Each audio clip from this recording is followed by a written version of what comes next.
Ако за некој политичар може да се каже дека се издигнал како феникс во македонската политика, тоа е Стефчо Јакимовски, од губитник до сигурен кандидат за градоначалник на општина Карпош. Господин Јакимовски, добре дојдовте во студиото на Република. Добро најдов.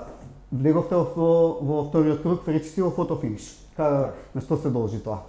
Се броја гласови до последниот час? Да, се броја гласови па не им се веруваше, очигледно дека верува на анкетите на Ѓорги Спасов и затоа очигледно дека се излажа. На што се должи влезот во вториот круг? Се должи на она што е претходно сработено, на одржаните ветувања што се дадени пред граѓаните и на визијата која што имаме натаму за развој и просперитет на Карпош. Тоа се основните услови. Не е основен услов да имаш голема партија за себе и дека треба да сигурен да бидеш победник. За разлика, например, од мене, кандидатот кој што ми е мој против кандидат, него единствен услов му е големата партија на власт. За него ништо повеќе од тоа. Ама очигледно дека утре општината не ја води партијата, треба да води градоначалник, а граѓаните очигледно препознаваат дека јас сум ја водел добро општината во изминатиот временски период. И сега она што е најбитно, ние се бавиме со политика, кажуваме и вистини и невистини, и точно и неточно, меѓутоа најдобро е ако ги послушаме тие што се од надвор. 4 меѓународни награди, меѓу кои климатска звезда, значи за енергетска ефикасност, за зеленило, за садење дрва и така натаму. Се она што ми става како зло, тие од надвор очигледно вреднувањето најдобро може да ни кажат дали нешто вреди или не вреди и дали нешто има резултати или не, и очигледно дека тоа и граѓаните на општина Карпош го препознаваат, можеа да направат разлика. Кога сум бил градоначалник до 2003, па не сум бил до 2009, па кога од 2009 до 2017 сум бил, па сега кога не сум, очигледно евидентно дека разлики постојат огромни во водењето на општината. Така, иако е на прво место кандидат на СДСМ, сепак разликата не е толку голема. Околу 2000 за колку така. Верувате дека е достигна таа? Апсолутно, јас ви гарантирам да немаше други против кандидати, да бевме само јас и тој, јас ви гарантирам дека у прв круг ќе имав победа со 7-8 гласа разлика. Така, сега ги очекувате гласовите од ВМРО ДПМНЕ? Се е во ред во коалицијата, прво да прашам? Се е во ред и од ВМРО ДПМНЕ. Вчера, впрочем, председателот Христијан Мицковски јавно кажа дека поддршка ќе има и градоначалникот, кандидатот за општина Карпош. Значи, очекувам поддршка нормално од коалиционите партнери, очекувам поддршка и од останатите партии и граѓани кои што се опозиционо настроени. Најбитно е што и од граѓани кои што политички се неопределени, но се загрижени да Карпош и натаму не остане во статус кво како што е денеска. Секоја општина мора да се развива, секоја општина мора да иде назад. Ако вие сте запреле градби во ред, ама зошто запревте со хигиената? Зошто запревте со одржување на зеленилото? Зошто запревте со садење на цвеќиња? Цвеќињата ли ви сметаа? Зошто го затворивте Карпош Соколи? Зошто не го финансирате спортот? Зошто не помагате на сиромашните? Зошто не давате стипендии, како што јас сум давал? Зошто не се отворени вратите на општината да ги примате граѓаните? Зошто ковидот ви е добре дојден за да ги затворите портите на општината? Значи има многу причини зошто граѓаните на Карпош бараат ова раководство да се замени и сите негови поддржувачи, затоа што тие се научени од 2009 до 2017 година мојата канцеларија секој ден да биде отворена. Значи ќе дојдат пред мојата врата, дали пола сат или сат ќе почекаат, но ќе се сретнат со градоначалникот, ако треба и на лице место ќе излезам и така натаму. И сега, кој ми велат, ама ги знаеш сите улици, како нема да ги знам која на секоја улица сум работел? Буквално секоја улица. Можете да кажете која сакате улица, дали ја знам кај се наоѓа, со која се крстува. Како кога си работел на език, кога си отишол 10 пати, кога си се расправил со изведувачот, со надзорот, кога граѓаните се жалеле, водата им се собирала, сега се асфалтирала улицата, ама водата пред нивната врата се собира и така натаму. Така, овде имам изборната програма ваша делува многу амбициозно. Се надевам дека ќе остварите, велите дека ќе биде рекордер по зеленило Карпош. Достигна ли е тоа? Како не е? Карпош сега има 7 метри квадратни, по глава на жител. По глава на жител. Наша цел е 16 метри квадратни по глава на жител. Пазите, во овие 7 метри квадратни не е влезен делот покрај Линденска. Збориме Кој не е ваша надлежност, така? така. Тоа е на градот надлежно. Значи зборуваме за реализирано зеленило. Кое што е под паркови зеленило, кое што е садено и кое што се одржува. Не збориме за зелени површини кои што не се уредени. Ако го додадеме делот покрај Линденска, ако го додадеме делот покрај кејот на Вардар, Злокуќани, Бардовци, Водно, значи количината зеленило сепак на оваа општина е многу поголема. Но ние планираме, значи, голем дел од покрај кејот на Вардар зелени површини да бидат уредени со урбана опрема, со патеки, со фонтани, со канделабри да може ноќе таму да се шета, со амфитеатарчиња за може да се одржуваат и мини програми, со места каде што ќе може за најмладите да имаат да се дружат, односно детски игралишта, убави големи детски игралишта, со, да речеме, делови за спорт, за рекреација. Значи, целиот тој потез планираме да уредиме. Покрај тоа и кејот на реката Вардар, уште една патека, мој пат велосипедска ќе се прави една пешачка, метар и пол ширина, измеѓу ќе биде зеленило, ќе ставиме земја, ќе избушиме бунари, ќе поставиме хидранска мрежа, тоа ќе се вади, ќе има и цвеќиња, ќе има и урбана опрема, кој што сака тоа ќе прави. Кој сака да спортува, ќе спортува, кој сака да шета, ќе шета, кој сака да одмара покрај Вардар, ќе одмара, кој сака точек да вози велосипед, ќе вози, кој сака ролери. Сега на ролерската патека ја користат и велосипедисти и сега идеме во нова фаза на разобувување на кејот на реката Вардар. Така, ја како жител на Карпош на селбата, гледам дека жителите најмногу реагираат на нехигиената во Карпош, на сметот кој е расставлен околу контейнерите, дека не се собира редов. Да, за жал, тоа ни е тешка рана. Така, посебно на улица која оди на Кајмида. Морам да ви кажам, кога јас станав градоначелник 2000 година прв пат, исфрлив 540 камиони со смет, шут и друг отпад. Тоа граѓаните го заборавиле. 47 диви депонии има. Да ги подсетам граѓаните на последна 57-ница како беше. Депонија Вардариште. Не знам, во секоја урбана заедница имавме дива депонија. Откако очистивме, тогаш имавме проект со UNDP, 114 лица работеа на одржување хигиената и најголем дел од тие лица потоа ги задржав. Купивме косилки, купивме тракторчиња, купивме се вика специјално возило кука за собирање на лисја. Значи, кај нема шанса паркови зеленило да ги собирате. Паркови зеленило коси годишно 5 пати, ние косиме 18 пати. Обврската на паркови зеленило е. Значи, ние во тој дел толку ја подобривме хигиената, за да дојдеме, но сега мора да тргнеме во повисоко ниво, а тоа значи да ископаме контейнери, да оставиме ѓубрето под земја. Ако сме имале 3 контейнера по кубик, доле ќе направиме сега 5 или 6. Мисли да ѓубрето да го складирате долу? Значи под земја, значи тоа се специјални контейнери под земја и доаѓа специјално возило ги вади подземните контейнери. Иако за волја на вистината, за сметот колку што се виновни комуналните служби, виновни се граѓаните кои фрлаат и околу, но сепак ако редовно се чисти, не би требало да има ѓубре. Така, ако редовно се чисти, за жал, таа критика најмногу треба да се носи комунална хигиена. Така. Друг проблем во општина Карпош е паркирањето. Така, голем проблем на граѓаните имаат. Па не секаде. Така, посебно во Карпош 1 е голем проблем паркирање. Да, Карпош 1 проблемот ни го прават најмногу граѓаните од центар, така, кои паркираат од оваа страна. Во СЕО, вработените во ПУИК. Бев голем противник на надградба на зградите и велев на граѓаните дека со надградување на нивните згради ќе се стават дополнително 30 возила пред нивната зграда и ќе направат хаос, меѓутоа тие инсистираа затоа што со надградбите добива плюс квадратури во становите. Добро, се реша некои инвестиционни прашања. Сега не може да ги обвинуваме граѓаните. Нормално ти имаат потреба за поголем простор, ние треба да им го решиме. И ние ако воведеме зонско паркирање на нив, што да прават? Они имаат, не знам, 70 возила таа зграда, а место има за 20. Ние мора да го решаваме проблемот.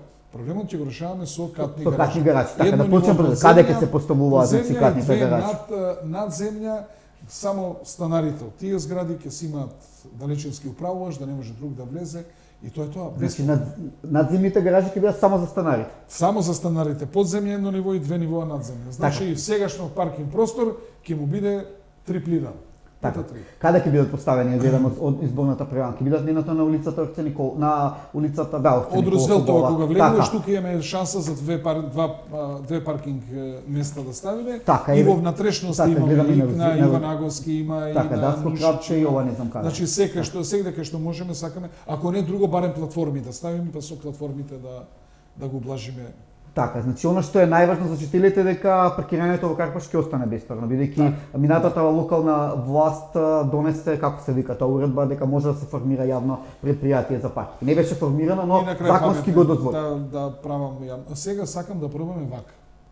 Ако не го решиме проблемот, тогаш ќе размислуваме за други решенија. Мислам дека треба да имаме што да живееме.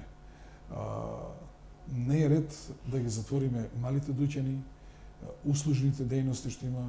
Замислете во Лептокарија, Берберот. Тоа ми беше молба. 3 дена правевме муабет, 150 денара напрака за шишење.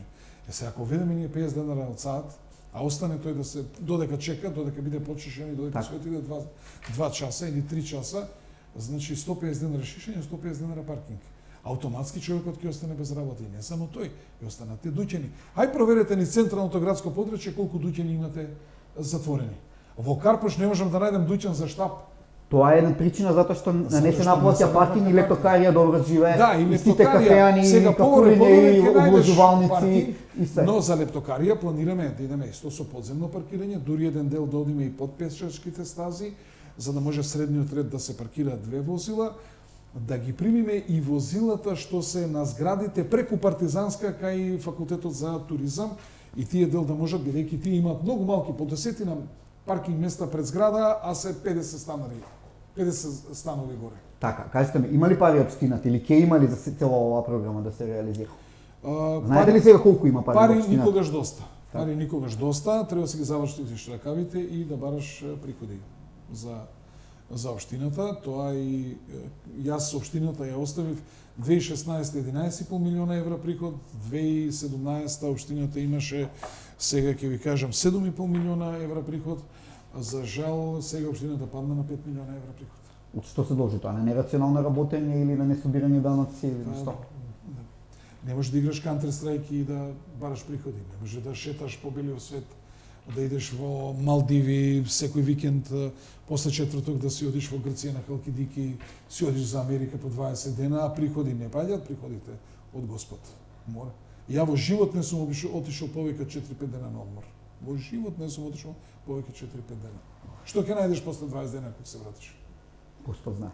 Општина ставена на автоматски пилот. Прво, вработените 400 вработени што ќе прават? Така, општинската зграда до каде? Молам? Општинската зграда до каде? Општинската зграда треба уште санитари да се стават во купатилата, расвета и штекери и на приземјето да се стави мермер или убави керамички плочки и да се приклучи на парно грејење. Тоа е све. Така, една ваша најава кој предизвика позитивно внимание дека ќе плаќате возачка полагање на возачка дозвола на за сите младите. млади кои што наполнуваат 18 години. Тоа е навистина добро. Планираме да земеме 5-6 инструктори, платата нивна колку ќе чини, училиштата кои што ги имаме, кои што не работат по пладне, тоа ќе бидат училници кои што може да се одржуваат предавањата за кандидатите. Натаму ќе купиме 5-6 возила кои ќе бидат на плин.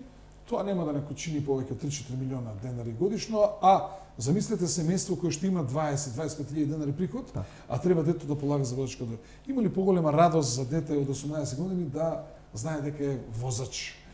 Второ, веќе не можете работа нигде да добиете, поготово со средна школа, средно училиште, ако немате возачка дозвола. Тоа е еден придонес на општината. Зашто? Затоа што проблемите со канализација, фекални атмосферски сме ги решиле. Најголем дел и со водоводите сме ги решиле. Има Тоа како важи генерална за урбана насама. Ама ние сме направиле урбана. Улиците сме ги реконструирале, тротоарите, пешачките патеки, све. И сега училиштата се реновирани, градинките се реновирани и сега ние нормално за нашите најмногу средства ќе двоиме за немладите и за пензионерите. Што значи за немладите? Планираме по завршување на овие 4 години. Кога ќе дојдете со вашето првач или со вашето дете во училиште, да го чекаат пар патики, пар кондори, да го чекаат 2 пара панталончиња, да го чекаат 2 мајци, 2 кошули, 2 джемпера, дуксер, комплетен училишен прибор, книги, тетрадки и така натаму, екскурзии, сето тоа платено од страна. Помошта за ужинки продолжува, така? Да, помошта за ужинките, затоа што ние тие стандардно ништо да не работи општина. Гледате, ништо да не работи, 6 милиона евра има приход. Па тие 6 милиона евра ние ги трошиме на немладите жители во општина Карпуш. Така, уште едно. Затоа ја не дозволувам граѓани од други општини да носат деца да учат во општина Карпуш, оти ние не можеме даночните обврзници од Карпуш да плаќаат ужинки на дечиња кои не се од Често општина. се мелчи. Продолжува санирањето на фасадите на зградите, Да, тоа е и енергетски лифтовите. и естетски бенефит. Прво, треба, тие најголем дел од зградите се градени од 65-та до негде до 80-та година. Естетски да ги разубавиме. Второ, енергетски да ги подобриме, да ги замениме и прозорите. Утре ќе дојде и газ. Значи, таму кај што има направени енергетски фасади, граѓаните ги сменили прозорите, скомотно можат со 2-3 степена да го намалат протокот на топлинска енергија, тоа значи поевтини сметки за парно грејење, во исто време и летно време за ладење на тие станови. Така. Се вратиме малце на политички теми. Во најавата кажав дека се дигнав некако пепел од Фениксот. Како гледате на оние Фениксот пепелот? Како гледате на оние случувања, вашето апсење, фалбите на Русковска да викне новинари дека ќе се апси Стефче Јакимовски? Па, како гледам? Чувствувате како морален победник? Нема кај мене триумфализам, верувајте. Србите викаат све урок службе. Ворете да има триумфализам, нема реваншизам. Може ли да ви кажам вака? Јас гледав едно прекрасно интервју на најголемиот српски фудбалер Драган Джајич, кој е легенда, кој беше долги години директор на Црвена звезда фудбалскиот клуб и под негово раководство Звезда стана и европски и светски првак. И после апсењето вели вака, када би се поново родио, опет бих хотел да буде све исто, чак и оно хапшење. Да моје 2 девојчице виду да схвате да во животот ние све мед и млеко, да има и успони и падове.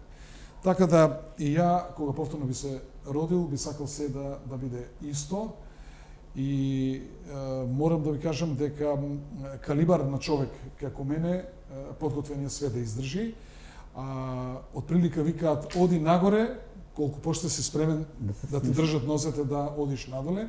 Моите нозе беа спремни да издржат се што следи од прљавштините на политиката, но ќе кажам просто нека им биде на сите.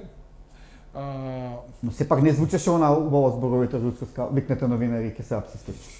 Добро, тоа беше една еуфорија. Се направи една еуфорија, една пропаганда невидена, една искривена слика, да се таргетираат за мене само, да речеме, работи за кои што сум погрешил или е дискутабилно дали сум сгрешил, а никаде да не стаи што добро сум направил за тие 8 години во Карпуш, а ви гарантирам кога зборуваме колку добро сум и колку добри работи сум направил, има многу работи што сум многу работи добри што сум направил. Например, кеот на Вардар прв го осветлив. Тоа е моја идеја. Осветлени спортски терени. Прв во Македонија ги осветлив спортските терени. Прв започнав да ги реконструирам училиштата, градинките. Прв воведов стипендии за талентирани ученици, спортисти. Прв од граначалниците почнав да давам социјална помош на социјално загрозени ученици. Прв започнав со фасади, прв започнав со промена на лифтови, на азбестни кровови. Значи се тоа новини кои што биле воведени од мене како и кои што граѓаните осетија бенефит. Реално граѓаните осетија бенефит, меѓутоа тие ги таргетира да речеме градбите на еден мал простор, тоа претежно во Тафталиџе 1, да прашам што сме направиле во Влаје 1, што сме направиле во Влаје 2, што сме направиле у цело Козле, од Министерство за економија до црквата во Нерези. Најмногу ви ја спомнувате на така наречена бетонизација. Да, 2 објекта кај Министерството, кај Реплик. Тоа се 2 градби за кои што се повод. Или што сме направиле во Тафталиџе 2. Никој не прашува дали удел во урбанистички планови, во носењето има Министерството на транспорт и врски. Како таму сме проаѓале, дали тие имали влијание врз тие работи.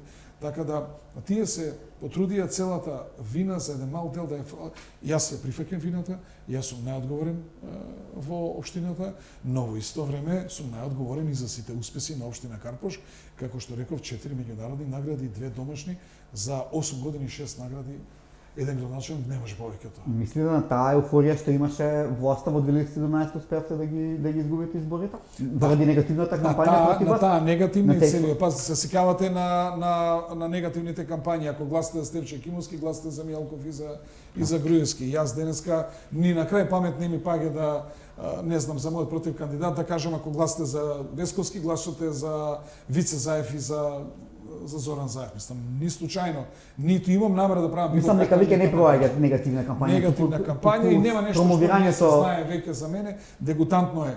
Дајте на граѓаните бујрум. Против кандидатот беше носител на листа. Беше и председател на совет. Па потоа стана директор на јавното градско предпријатие. Значи ги познава работите, ветувањата ги даваа заедно. Дајте на граѓаните да им кажеме што ќе правиме.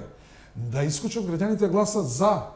Ако земам ја да то црнувам тебе или ти мене, ако мислите дека тоа е добро да гласат против, а не за, ќе имаме иста ова ситуација. 2017 граѓаните гласаа против и еве какви градоначалници добија. Катастрофа. Катастрофа.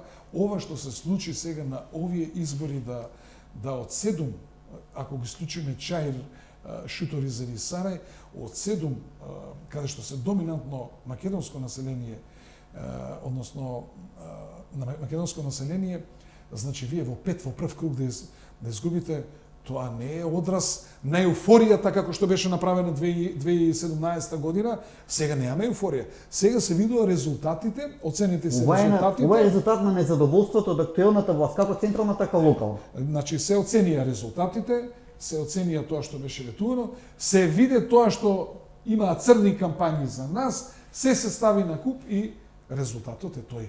Резултатот е какви резултати да имаме ние градоначалници кои од кафана не излегува. Во 8:30 наутро иде во кафичи бара виски и пие виски во оваква порцеланска чаша од кафе, за да не сватат граѓаните дека пие виски уште наутро во 8:30 и да го поминеш цел ден во кафич. Па еве сега тоа кој се врати сега. А повеќе мандати, повеќе пати си се борел за влез, за да бидеш градоначалник, те почестиле граѓаните, нека извинат, ама мене по кафани градоначалниците, граѓаните не ме гледаат.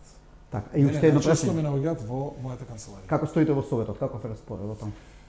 Советот ќе биде интересен. 8 советника ВМРО ДПМН, односно СДСМ 7 ВМРО ДПМН, 4 Левица, 2 Гром и 2 независни.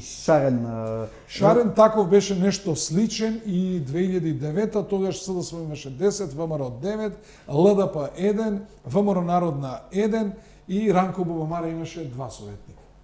Така, господин Кимовски, ви благодарам за разговорот и ви посакувам многу среќа во вториот круг. Ви благодарам и ме почестивте со ова што ме поканивте за ова интервју и уште едно сакам да кажам и граѓаните на Карпош ме почестија со тие 6780 гласа, бескрајно сум им благодарен.